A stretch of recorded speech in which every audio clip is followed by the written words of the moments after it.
네, 안녕하세요. 네, 성도님들께 사랑을 너무나 많이 받은, 그리고 받고 있는 백민혁 형제입니다.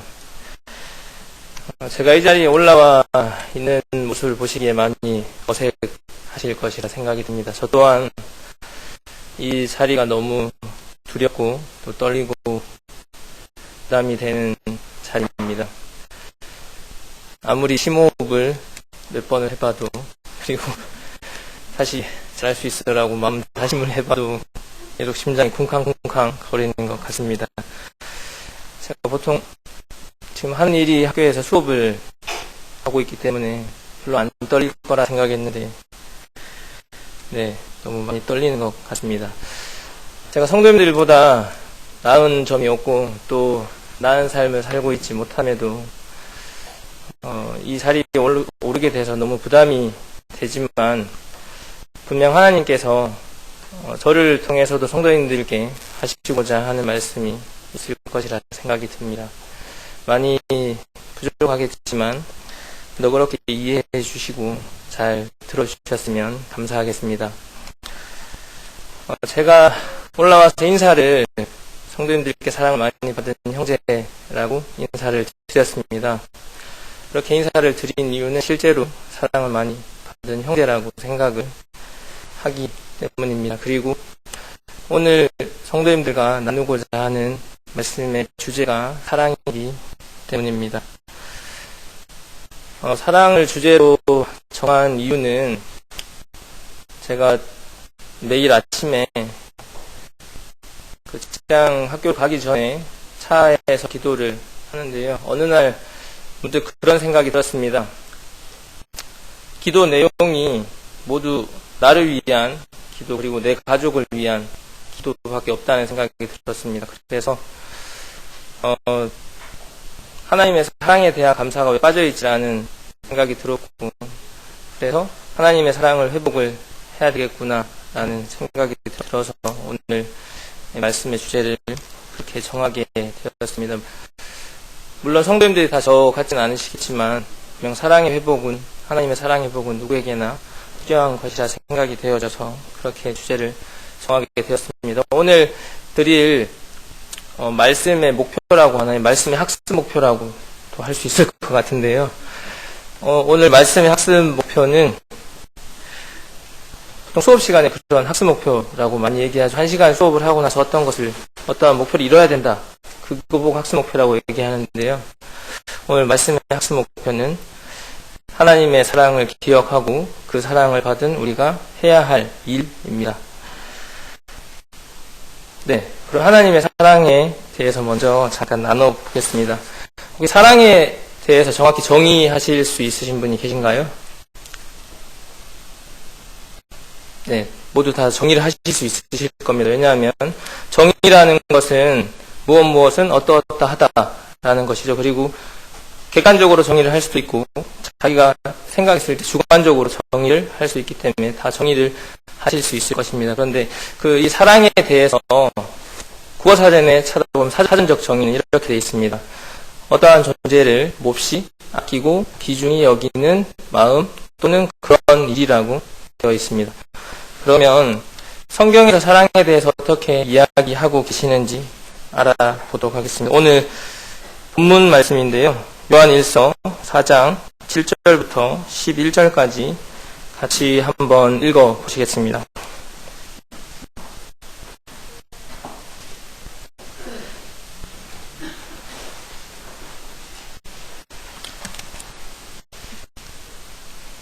네, 시작. 사랑하는 자들아, 우리가 서로 사랑하자. 사랑은 하나님께 속한 것이니 사랑하는 자마다 하나님으로부터 나서 하나님을 알고, 사랑하지 아니하는 자는 하나님을 알지 못하나니 이는 하나님은 사랑이심이라. 하나님의 사랑이 우리에게 이렇게 나타난 바 되었으니, 하나님이 자기의 독생자를 세상에 보내심은 그로 말미암아 우리를 살리려 하심이라. 사랑은 여기 있으니 우리가 하나님을 사랑한 것이 아니요 하나님이 우리를 사랑하사 우리 죄를 속하기 위하여 화목제물로 그 아들을 보내셨습니다. 사랑하는 자들아, 하나님이 이같이 우리를 사랑하셨은즉 우리도 서로 사랑하는 것이 마땅하도다. 네. 사랑의 원천은 하나님이십니다. 4장 7절에 보면 이렇게 나와 있습니다. 우리가 서로 사랑하자. 사랑은 하나님께 속한 것이니. 네. 쉬운 성경을 제가 한번 찾아봤습니다. 쉬운 성경엔 더 쉽게 나와 있었습니다. 우리는 서로 사랑해야 합니다. 왜냐하면 사랑은 하나님께로부터 오기 때문입니다. 사랑의 원천은 하나님이신 겁니다. 그러면 사랑의 원천이신 하나님께서 우리에게 사랑을 어떻게 나타내셨는지에 대해서 요한일서 4장 9절과 10절을 통해서 말씀을 드리겠습니다. 4장 9절에 보면 이렇게 되어 있습니다. 방금 읽으셨겠지만 하나님의 사랑이 우리에게 이렇게 나타난 바 되었으니라고 말씀하고 계십니다. 그 뒤에 보시면 하나님이 자기의 독생자를 세상에 보내심은 그로 말미암아 우리를 살리려 하심이라. 그럼 10절 보시겠습니다. 사랑은 여기 있으니, 사랑이 여기 있다고 말씀하고 계십니다. 우리가 하나님을 사랑한 것이 아니요 하나님이 우리를 사랑하사 우리 죄를 속하기 위하여 화목제물로 그 아들을 보내셨음이라고 말씀하고 계십니다. 그렇다면 아까 전에 말씀드렸던 사전적 정의에 이것을 한번 적용시켜 보겠습니다. 하나님이 인간을 몹시 아끼고 귀중히 여기는 마음 또는 그런 일이 되는 것입니다. 그러면 여기에서 그런 일이라는 것은 9절과 10절에서 읽으셨듯이 하나님이 자기의 독생자를 세상에 보내시면 그로 말미암아 우리를 살리려 하십니다. 세상에 우리를 위해서 독생자를 보내신 것, 그리고 우리 죄를 속하기 위하여 10절에 보시면 우리 죄를 속하기 위하여 화목제물로 그 아들을 보내셨음. 그것이 바로 그런 일이 되는 것입니다. 이것을 좀 더 쉽게 말씀드리면 하나님이 인간을 사랑하심으로 인간의 죄를 사하시기 위해서 예수님이 이 땅에 보내주셨고 그 예수님이 십자가에서 피 흘려 돌아가심으로 우리 죄를 다 사하여 주신 일이 되는 것입니다. 예수님이 우리 죄를 사하시기 위해서 이 땅에 오셨습니다.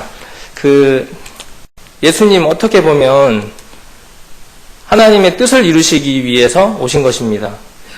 하나님의 뜻은 인간의 죄를 사하시는 것이었고 그 뜻을 이루시기 위해서 예수님이 이 땅에 오셨습니다. 그 예수님이 하나님의 뜻을 이루시기 위해서 그리고 사랑을 베푸시기 위해서 이 땅에서 겪으셔야 했던 고난, 겪으셔야 했던 일들이 많이 있습니다. 그 일들을 저희가 분명히 기억해 보아야 될 것입니다. 한 8가지로 여러 가지 많은 일들을 겪으셨겠지만 8가지로 나눠서 한번 말씀을 드리겠습니다. 첫 번째로 사랑하는 제자 가롯 유다에게 배신을 당하셨습니다. 그리고 두 번째로는 사랑하는 제자 베드로가 예수님을 3번 부인하였습니다.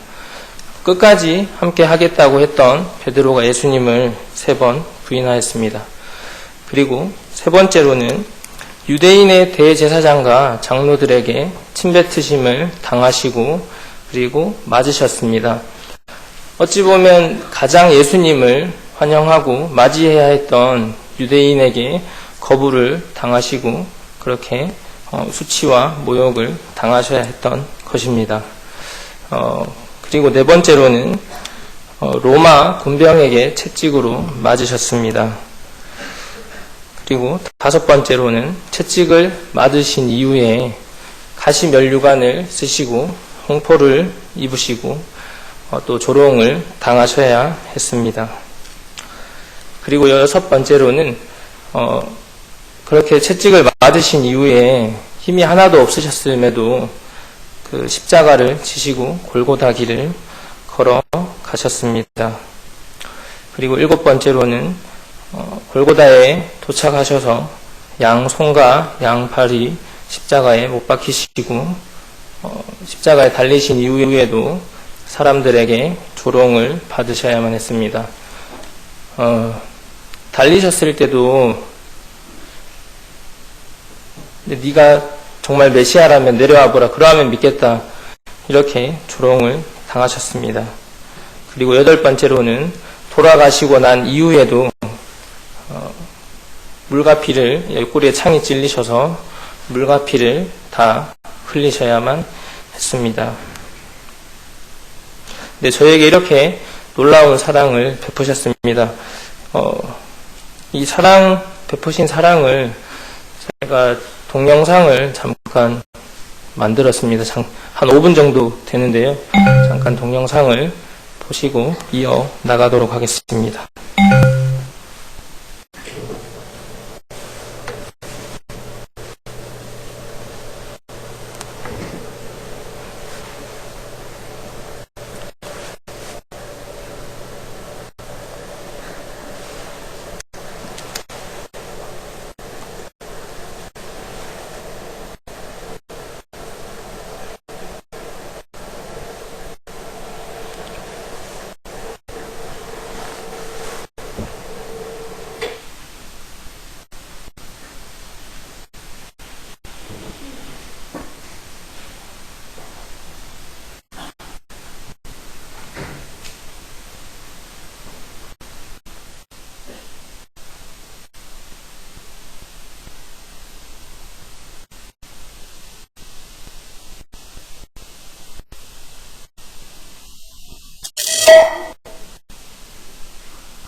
네, 소리가 안 나올 줄이야.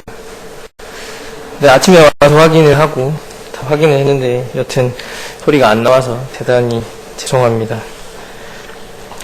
방금 영상을 보셨듯이 물론 소리가 안 나와서 조금은 아쉬운 점이 있지만 영상을 보셨듯이 하나님이 우리에게 이렇게 놀라운 사랑을 베푸셨습니다.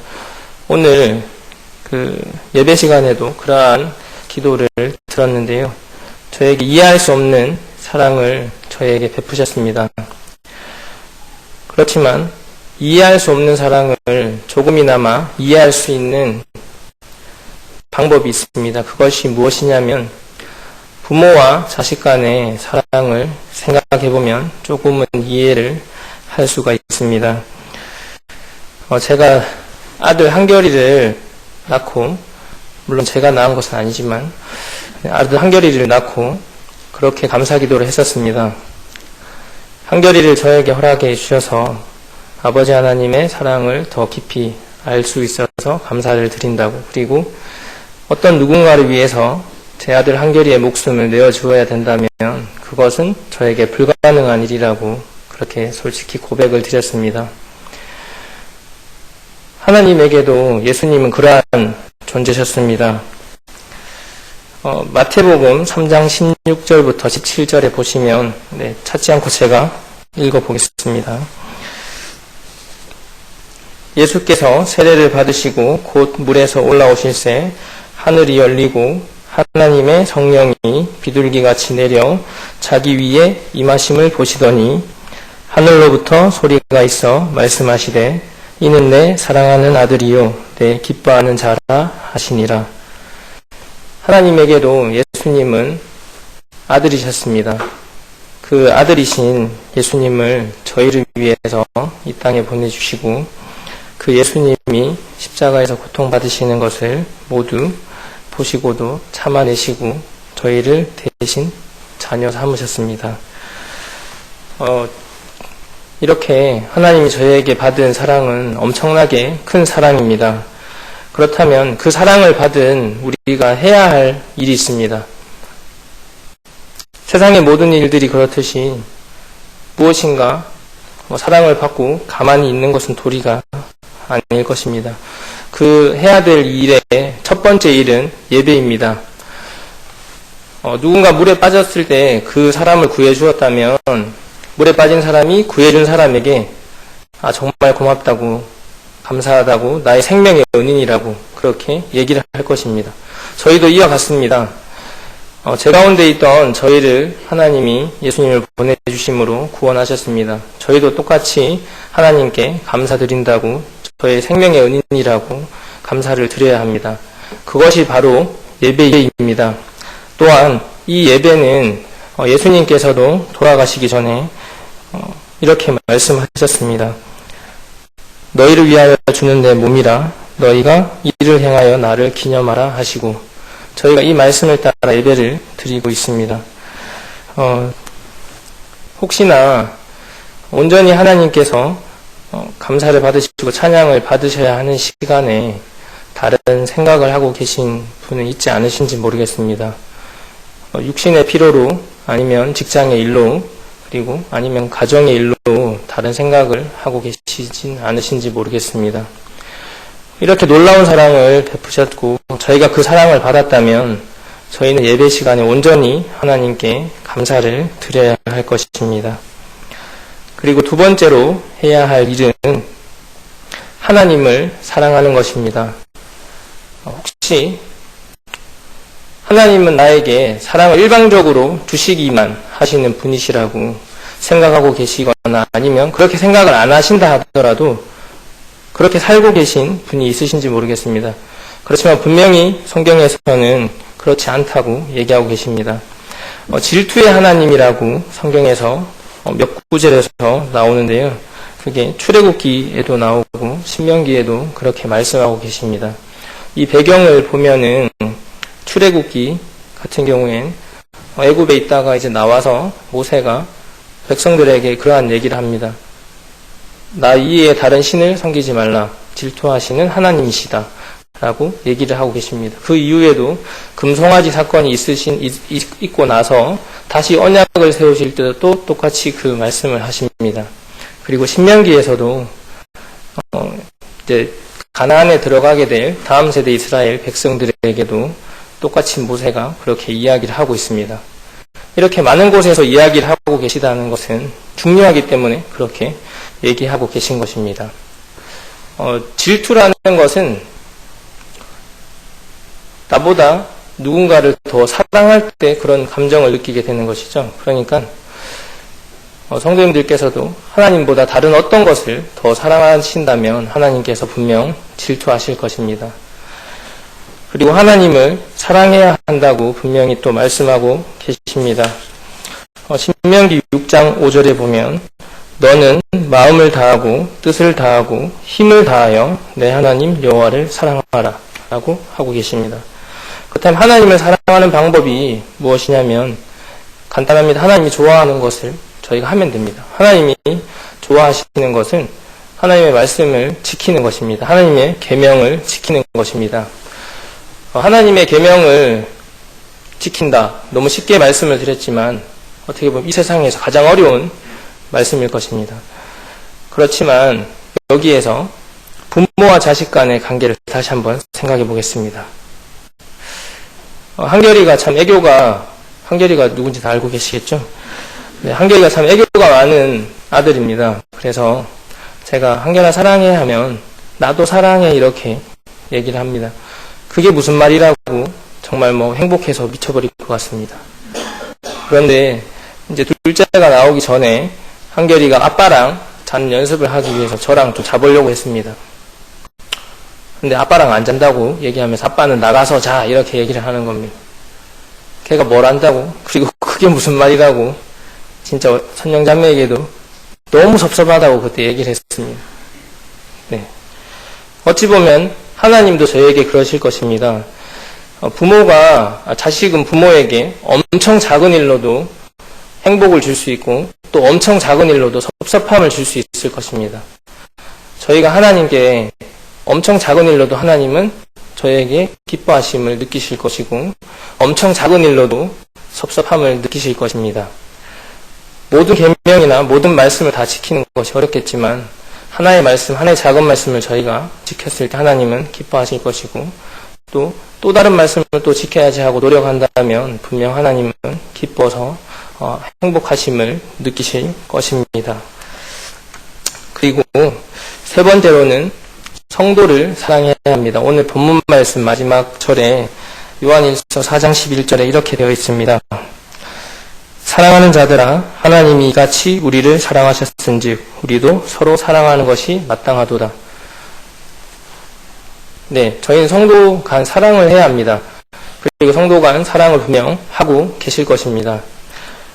저희가 해야 하는 사랑의 구체적인 행동은 고린도전서 13장에 잘 이야기하고 계십니다. 제가 그 고린도전서 13장의 말씀을 잠깐만 읽어보겠습니다.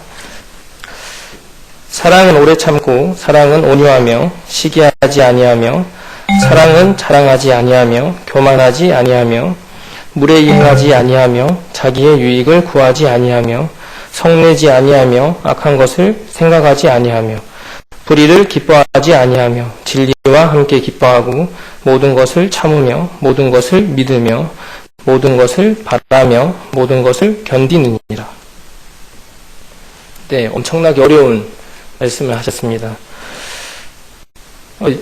요한일서와 고린도전서 13장에서 기록된 그 헬라어의 어원을 보면 아가페라고 기록이 되어 있습니다. 그 헬라어로 사랑을 총 4가지로 표현을 하는데요. 첫 번째로 아가페는 신적인 사랑이 되는 것이고, 두 번째로 스트로게라는 것은 가족 간의 사랑이고, 그 다음에 필리아라는 것은 친구 간의 사랑, 그리고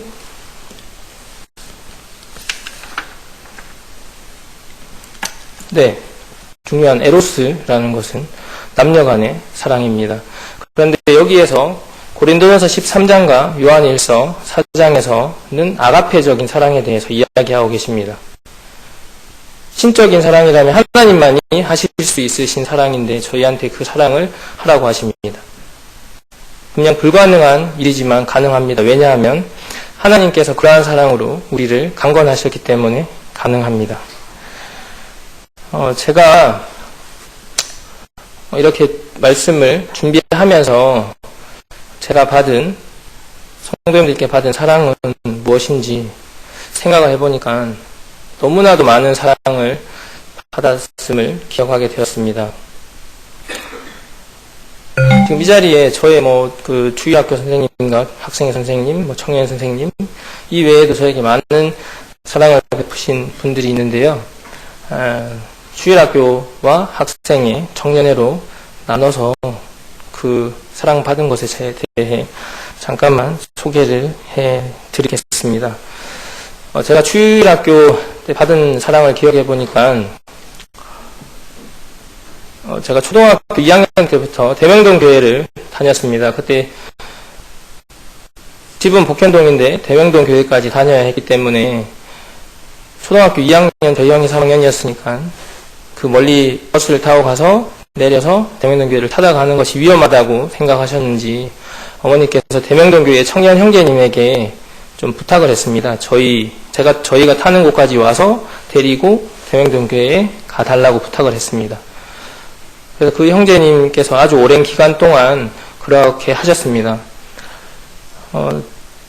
사실 그 당시에는 그 형제님, 이 형이 그렇게 할 수 있는가 보지 이렇게 생각을 했습니다. 그런데 그 바쁜 일요일 아침에 더 일찍 일어나서 자기가 가는 코스가 아님에도 저희를 태우러 와서 저희를 대명동교회에 데려다 주었던 것입니다. 분명 지금 생각해보면 결코 쉽지 않은 일이었는데 저에게 그러한 사랑을 베푸셨다는 생각이 듭니다.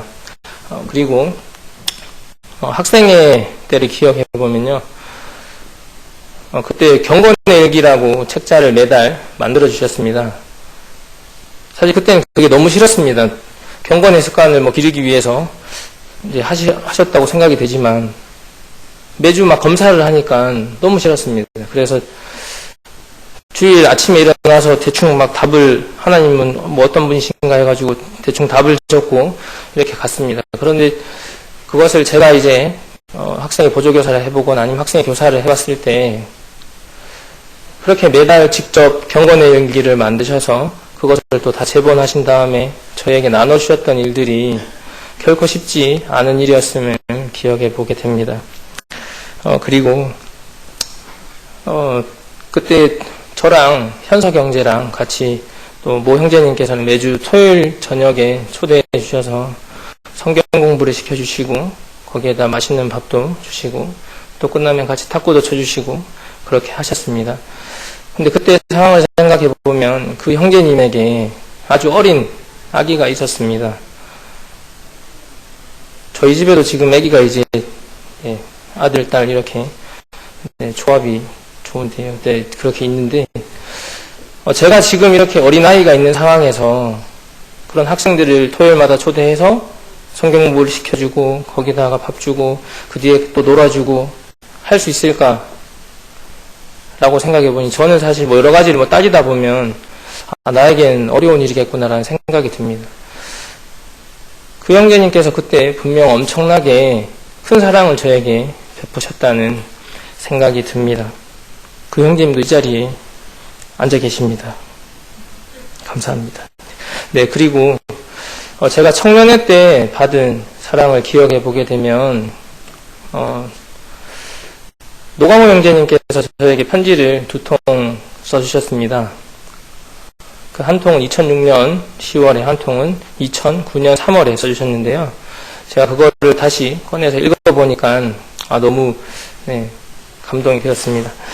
그 편지에 대해 소개하기 전에 부연 설명을 잠깐 드리자면 제가 원래 건축공학과, 영남대 건축공학과를 다니다가 군대에 가서 난 체육 선생님이 될 거야. 왜 그렇게 생각했는지 그때는 잘 모르겠습니다. 체육 선생님이 될 거야 라고 결심을 하고 나서 전역을 하고 2004년 10월에 전역을 하고 2005년에는 영남대 건축공학과 2학년을 다니면서 체육교육과 편입을 준비했습니다. 그래서 2005년에 12월달 시험을 쳤는데 떨어졌습니다. 그래서 2006년에 또 계속 이제 준비를 했습니다. 그래서 2006년 10월에 편지를 받았는데요. 그 당시 사실 저에게 조금은 힘든 시기였습니다. 왜냐하면 편입이라는 것이 이제 TO가 너무 좀 작아서 또 떨어지면 어떡하지? 라는 생각에, 물론 열심히 하는 것은 열심히 하는 것이지만 체육교육과를 못 가는 것인가, 아니면 그냥 체육학과로 가야 되는 것인가, 막 이런 생각을 하고 있던 중에 저에게 편지를 써주셨습니다. 노광재님이 안 계시니까 그 편지의 내용을 아주 잠깐만 읽어보겠습니다. 지금은 전혀 새로운 길을 걸으려는 형제에게 은혜와 평강 가운데 인도하실 것을 믿어 의심치 않습니다. 체육교사 자체가 목적이 아닌 체육교사로서 주님의 교회를 어떻게 섬길 것인가를 지금부터 기도하고 고민하시길 바랍니다. 형제의 앞길에 영광이 있으리라. 주후 2006년 10월 5일 노광우 드림. 이렇게 끝에 써주셨습니다. 아직 체육교육과에 들어가지도 않았는데 체육교사 벌써 된 것처럼 편지를 이렇게 제 앞길에 영광이 있으라 하시면서 편지를 써주셨습니다. 그리고 2009년 3월에 받은 편지는 제가 이 편지를 받아서인지 이때 편입시험에 합격을 했습니다. 그래서 2007년에 이제 체육교육과 3학년 다니고 2008년에 체육교육과 4학년을 다니고 2008년 12월 달에도 임용고시 초시를 쳤는데 떨어졌습니다. 그래서 2009년 3월은 저에게 좀 그때도 힘든 시기였습니다. 왜냐하면 너무 아쉽게, 물론 다 아쉽게 떨어지지만 저도 아쉽게 떨어져서 힘든 시기에 저에게 편지를 써주셨는데 이렇게 써주셨습니다. 아쉬운 마음이야 형언할 길이 없겠으나 우리의 살아가는 모든 일들이 그분의 선하신 섭리 속에 되어지고 있음을 이해하게 될 때 위로를 받습니다. 우리가 알거니와 하나님을 사랑하는 자, 곧 그 뜻대로 부르심을 입은 자들에게는 모든 것이 합력하여 선을 이루시나니 더 좋은 것을 주시려 허락하신 일이라 생각됩니다. 사랑하는 형제여, 인생 살아보니 출발이 빨랐다고 꼭 승자가 되는 것은 아니더이다. 사랑하는 형제라고 표현하시고 출발이 빨랐다고 꼭 승자가 되는 것이 아니라고 이렇게 위로의 편지를 써주셨습니다. 그때 기억해보면 저 말고 다른 성도님들께도 노광재님께서 편지를 많이 쓰셨던 것으로 기억합니다. 분명 받으시는 분들은 한 통의 편지를 받으셨는 거겠지만 쓰신 분은 엄청나게 많은 편지를 쓰셨을 겁니다. 그리고 그 내용이 이렇게 보면 너무나도 저를 생각하시고 사랑하고 계시는구나 라는 것을 느낄 수 있었습니다. 이렇게 제가 받은 사랑을 그리고 생각을 해봤을 때 또 드는 생각이 있었습니다. 그것이 무엇이냐면 그 사랑을 받을 때에는 그 사랑이 그때 그렇게 큰지 몰랐습니다. 이분이 이 정도는 나에게 해줄 수 있으신 분이구나. 이 정도는 하셔도 크게 저기가 없겠지라고 생각을 했습니다. 그런데 시간이 지나고 나서 지금 돌이켜 생각해보니 참 엄청나게 큰 사랑을 베푸셨다는 것을 깨달을 수가 있었습니다. 사랑이라는 것은, 성도 간의 사랑이라는 것은 분명 주고받는 것입니다. 그렇지만 그것이 가장 이상적이라고 표현할 수도 있겠지만 항상 주고받을 수는 없을 것입니다. 저와 같은 사람도 있을 것입니다. 그 사랑을 받았음에도 다 보답해 드리지 못하는 그런 사람도 있을 것입니다. 그렇지만 뒤늦게라도 이렇게 받은 사랑에 대해서 깨닫고 생각하게 된다면 분명 다른 누군가에게 아니면 다른 어떤 학생들에게 그 사랑을 분명 베풀 것입니다. 그러니 혹시 내가 이 성도님에게 사랑을 베풀었는데 왜 나에게 다시 오는 사랑이 없지? 라고 생각하시지 마시고 다른 누군가에게 나중에 또 사랑을 베풀겠지 라고 생각하셨으면 좋겠습니다. 말씀을 정리하기에 앞서서 저희 가정은 아까 전에 광고 말씀을 들으셨듯이 다음 주부터 청구서를 들고 대전 대덕 모임으로 갈 예정입니다. 제가 제천에서 2년, 호천에서 2년 동안 계속 이제 팔공로 교회로 왔었는데요. 사실 그게 현실적으로 좀 무리가 있다는 판단하에 둘째가 생기고 해서 네, 모임을 옮기는 것이 더 합당하다는 생각에 옮긴다는 결정을 하게 되었습니다. 이렇게 받은 사랑이 많은데 다 돌려드리지 못하고 가게 돼서 너무 죄송합니다. 그리고 제가 딴 데 나가보니까 저는 막 얼굴은 엄청 어디 가도 적응을 할 것처럼 보이지만 적응을 잘 못하는 스타일이라서 그 교회에 가서도 잘 적응할 수 있도록 기도를 부탁드립니다. 그리고 또 분명한 것은 네, 가는 것이 아닙니다. 전 올 겁니다, 다시. 그리고 엄청 중간중간에 엄청 이 성도가 왜 또 하지라는 생각이 들 정도로 자주 올 겁니다. 네, 그러니까 뭐 따로 작별 인사를 그동안 고생했고 뭐 이렇게 작별 인사를 안 하셔도 됩니다. 네, 그러면 사실 동영상에 소리가 안 나서 좀 마음이 무거운데요. 그렇지만 말씀을 정리하고 마치겠습니다. 오늘 교회한 말씀의 학습 목표는 하나님의 사랑을 기억하고 우리가 해야 할 일이었습니다. 사실 하나님의 사랑을 우리가 기억했습니다. 네, 동영상이 잘 나왔으면 좋았겠지만 네, 기억을 했습니다. 저희가 놀라운 사랑을 받았습니다. 그 놀라운 사랑을 받고 저희가 해야 할 일은 하나님께 감사를 드린다는 예배와 그리고 하나님을 사랑하는 것 그리고 성도를 사랑하는 것 이 세 가지를 해야 합니다. 그렇다면 결론은 이렇게 됩니다. 하나님의 사랑을 받은 우리는 우리의 해야 할 일을 해야 한다 입니다.